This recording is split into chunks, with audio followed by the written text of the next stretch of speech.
This is Vernon. He's my new puppy. We do lots of stuff together. Watch movies. Not best in show again.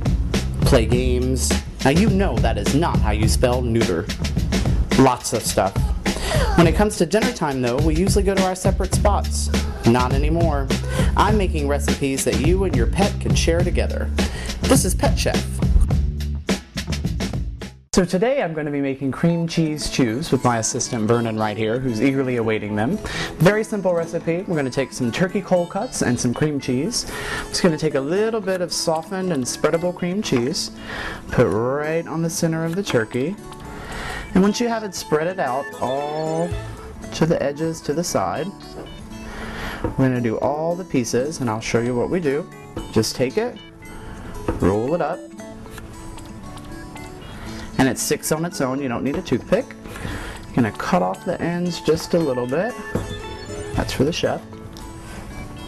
And cut right at an angle, just like so. And what's great about these is not only do they come out a little pretty, pop them in the freezer, let them get frozen, they make awesome teething treats for teething puppies. Don't they, Vernon? And after you've let your cream cheese chews harden in the freezer for a couple hours, they are ready for dinner for Mr. Vernon, aren't they? There you go. That is yummy.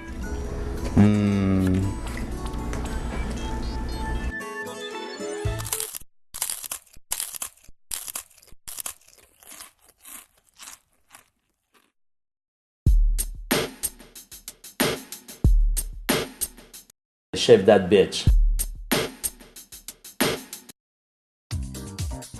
Hi, I'm Philippe Newland, and this is Top 50 Dishes of New York City. We're here today at Prune with Gabrielle Hamilton, the chef, a chef's chef, and her specialty is sweetbreads. So let's go in and see what it's all about. Come on. So these are the sweetbreads with bacon and capers, and let's see if Philippe likes it, and if he doesn't, there's something wrong with him.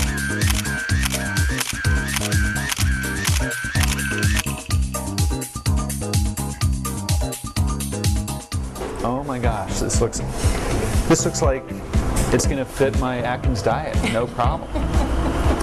Okay, so Gabrielle, here we have this beautiful painting of a dish, sweetbreads. Why are they called sweetbreads? Yeah, I don't know why they do that. Is that to make people feel more comfortable? I think it might be right, because so people think they're gonna get date nut bread or right. vegan walnut bread, but it's actually the thymus gland. I think the thymus regulates sex. It maybe regulates metabolism or something. Yeah, but definitely not cholesterol. No, and you know what? It actually disappears in a mature animal. So there are only veal sweetbreads or lamb sweetbreads. There are not sheep or pig or cow. But it has to be a young animal. That's right. How do you go about taking that big glob of white wonder and turning it into this? Right. I mean, it's a deep fry with a light crust, so it has a dipped in flour, excess flour taken off, then dipped in egg, and then dipped in the Japanese breadcrumb panko. The panko, which is beautiful. It's deep fried, and it's a very quick pan sauce with brown butter and bacon, and then capers, and the brine from the capers, that very salty juice, and then tons more sweet butter mounted in. Because you can never have enough and black pepper, sweet butter. I'm not even boasting, I'm just categorically saying these are the best sweetbreads in New York. Rock and roll. And so I think objectively I'm going to start cutting in. This is an objective cut. And just look at that. Look how beautiful that texture is, and you can tell that this is in no way, shape, or form dry. This is going to be a rich, luscious experience. Cut with a little bit of caper there. I'm ready. Here we go. It's like this, it's like biting into this beautiful ball of luscious silk. Well, that texture is so much more palatable for starters or beginners, I think, than like brains.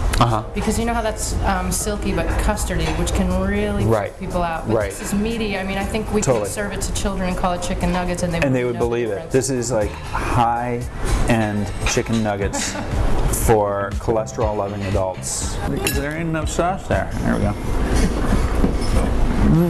So this, without a doubt, is one of the top 50 in New York City. I mean, it just doesn't get any better than this. These are way better than chicken. I mean, I'm happily eating your chicken McNuggets without getting the toy. I don't need a toy.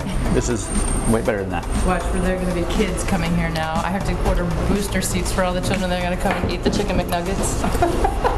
Anyway, Gabrielle, thank you so much. Thank you for wonderful, wonderful, wonderful. And now I'm just going to keep eating if that's okay. Sweetbreads, not just for breakfast anymore.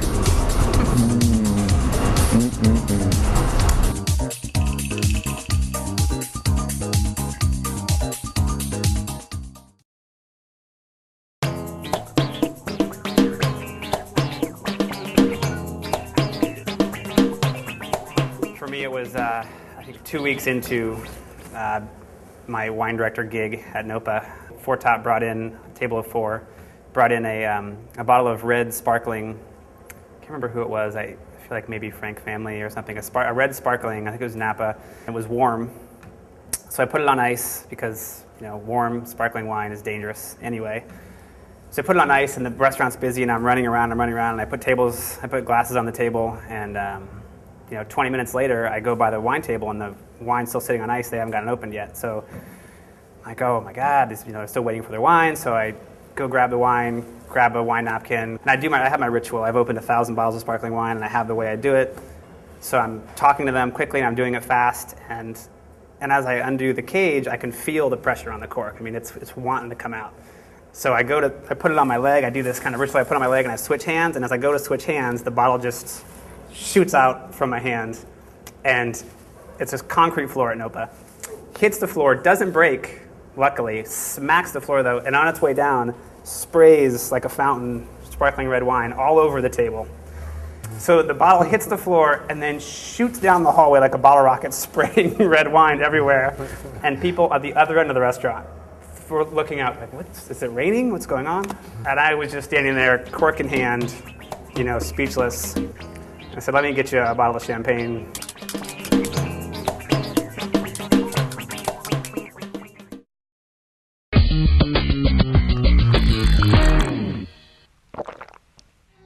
Hi there. Winter's approaching fast, but you don't need to settle for Grandma's cognac and hot toddies. Beat off your winter blues with one of my favorite cocktails ever. Today, we're having sex on the beach. You'll need 1.5 ounces of vodka, 1/2 ounce of peach schnapps, 2 ounces of cranberry juice, 2 ounces of orange juice, a highball glass, and some ice. Simply add your ice to the highball glass and build your drink straight into the glass. Garnish with an orange or cherry, and succulate. Sweet and sultry. Almost as good as the real thing. And no sand in your crack.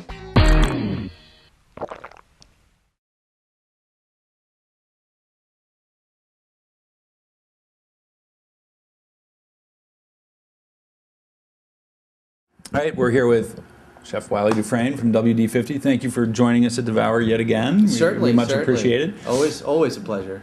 And it was not easy to get Chef Dufresne to come in and speak with us today, not because he doesn't like us, well, I don't know, but because he's actually been one of the chefs who's been participating in all of the seminars here, or, a vast majority of them, right? Yeah, no, I've been... You're like, don't talk to me, I'm going to go and do these seminars. No disrespect meant to anybody, but yeah, I mean, it's fun to come here and do your demo and present, but it's also fun to come and see what other people are doing. So I feel like more of an obligation to do that. The theme of this whole thing has been, or is still, because we have another day to go, the role of the chef, the responsibility of the chef, and we've had some conversations about the responsibility of the chef as mentor, Danielle Ballou, Rick Moonen talking about the responsibility of the chef in sort of self-editing on the menu with regards to species of fish that are, they're being overfished.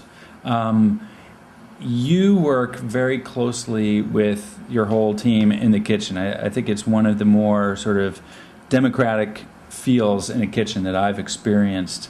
Do you want to talk a little bit about your sense of responsibility to your staff?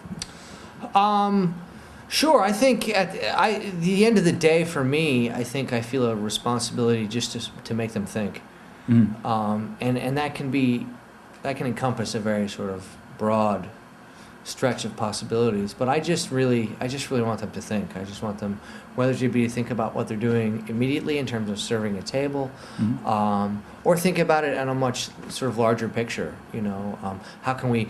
What are some ways we can improve the service here? What are some ways that we can tweak this dish? Or are we doing this the best we can? Are we?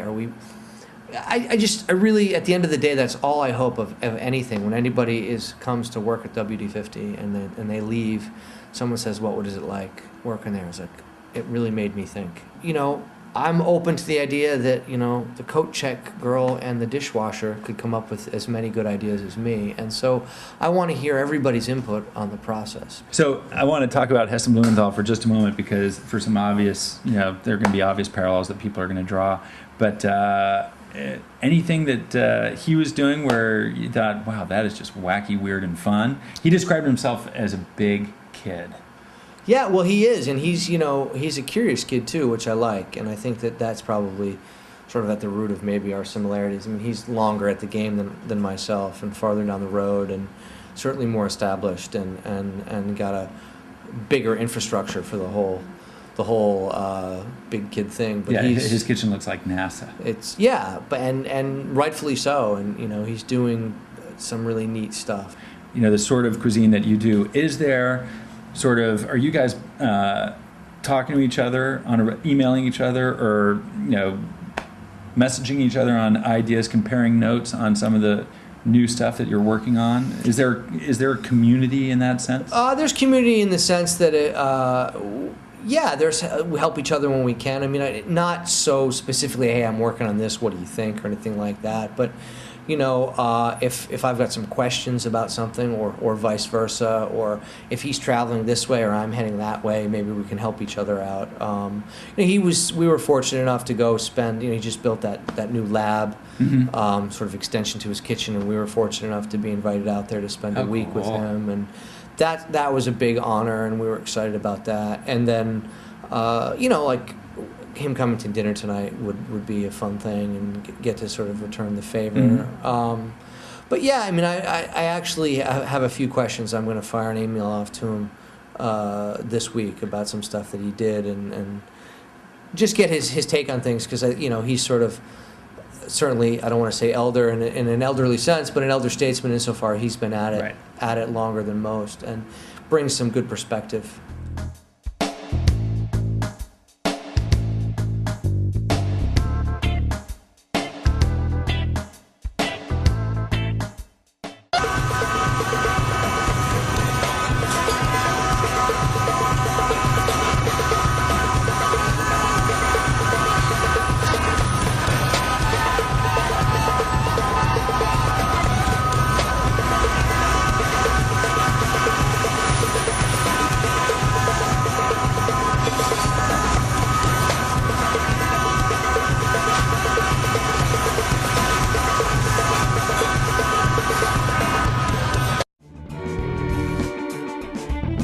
How to poach fish.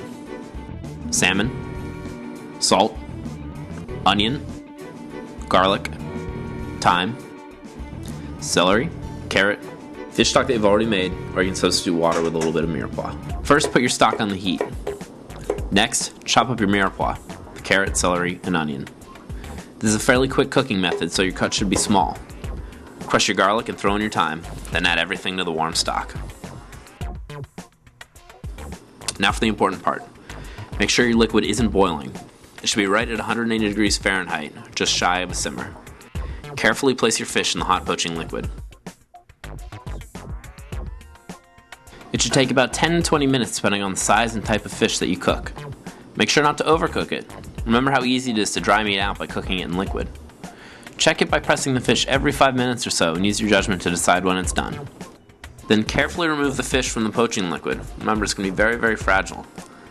Then sit down and enjoy a nice, healthy meal.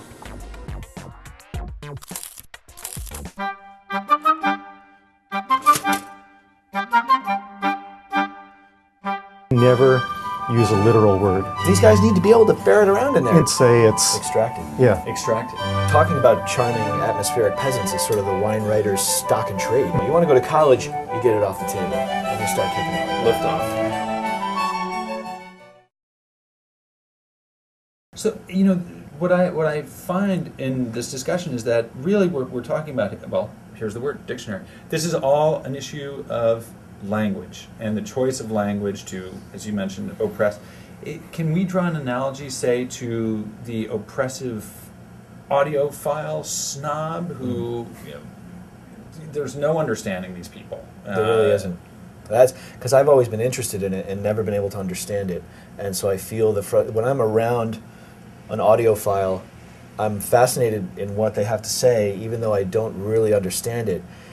But someone else has made that analogy, and I thought it was really apt, because the wine snob and the audiophile have much in common. I mean, in the case of the wine snob, everyone knows how to taste, but not everyone knows how to taste a wine in the manner of the wine snob. Similarly, everyone knows how to hear, but not everyone knows how to listen.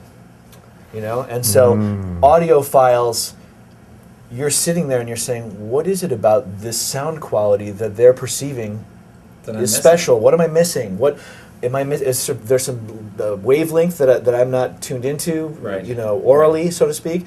What is it that I'm missing? And similarly, I think people are like, okay, it smells like grapes and it tastes like, then it's got, I feel, okay, tannin, it has a bite, okay, but the amount of information that the snob can bring to bear on that experience, much of which is driven by this sort of oblique and oppressive language, is greater. May I read from your book, John? Please do. Green is defined as pejorative slang. Emphasis is always important.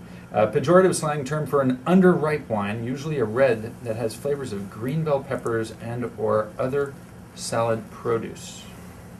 Do you encounter these wines?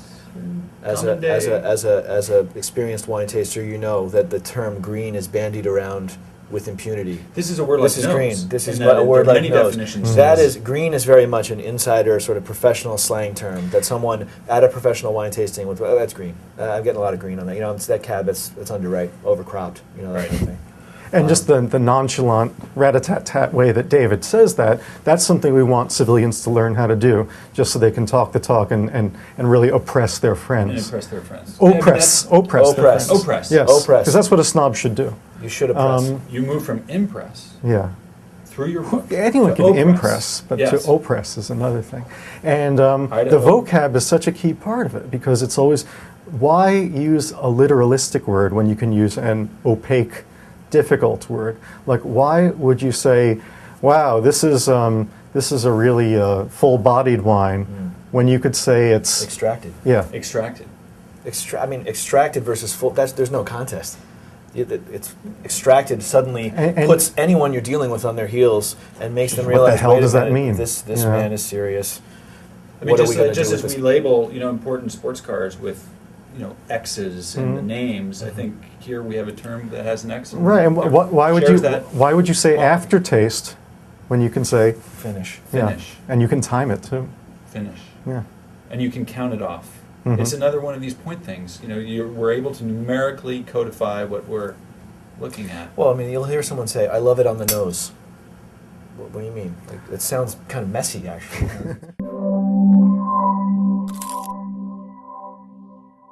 Cheese is easy. Do you like cheese? Do you like cheese? Do you like cheese, sir? Most people seem to think it's hard. Really good cheese. Do you like cheese? Try to figure out what their comfort level is with cheese.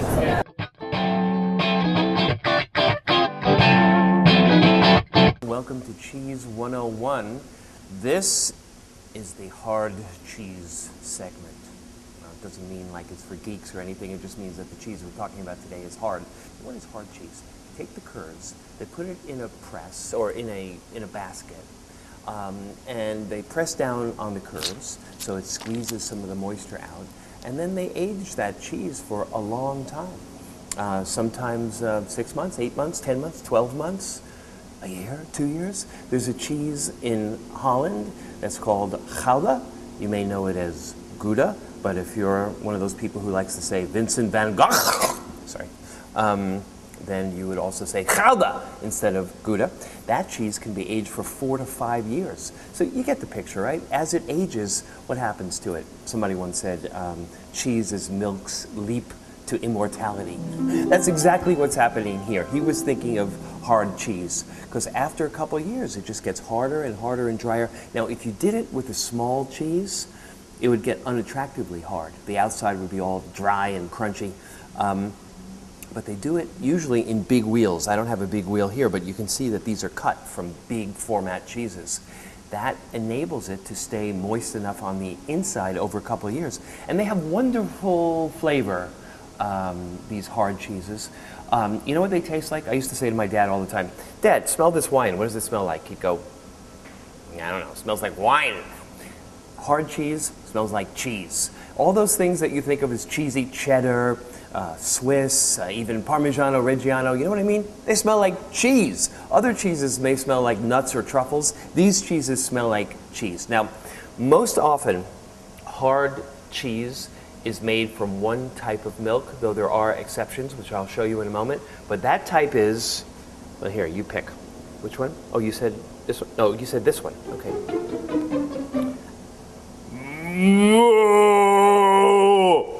That's it. We have here 3 cow's milk hard cheeses. And that's what you most typically see. And he's just scampering along and he's very happy, my little cow. I'm going to show you this one first. This is called Cantelet. It comes from the center of France, from Auvergne. It's a kind of mass-produced cheese, so it's not one of my favorites, but it's cow's milk. And you can cut this with one of these nifty Scandinavian cutters, and you get a piece just like that. This one is called Comté. Its full name is French Gruyère de Comté. It's like Gruyère cheese, but it's made on the French side of the border, near Lake Geneva. And this is really one of my favorite cheeses, hard cheeses of all, the Comté. Probably the best of all is the Gruyère. You can see the name on here. And Gruyère, by law now, has to come from Switzerland. Also, it's right near this cheese, but it's a little special because of the conditions of that town. And you can see it's got just a little bit more of a white shred to it, like it's promising even a little bit more flavor than this one. I'll taste them quickly. These are good cheeses. I like to eat them just by themselves. You have a piece of bread with butter. Definitely, it's a little bit like a baked potato, actually, but not that interesting. The Comté, oh, much more nuts and pasture. And then finally the Gruyère, which is one of the greatest melting cheeses in the world, great for cooking, but it's also great by itself. You can also have this.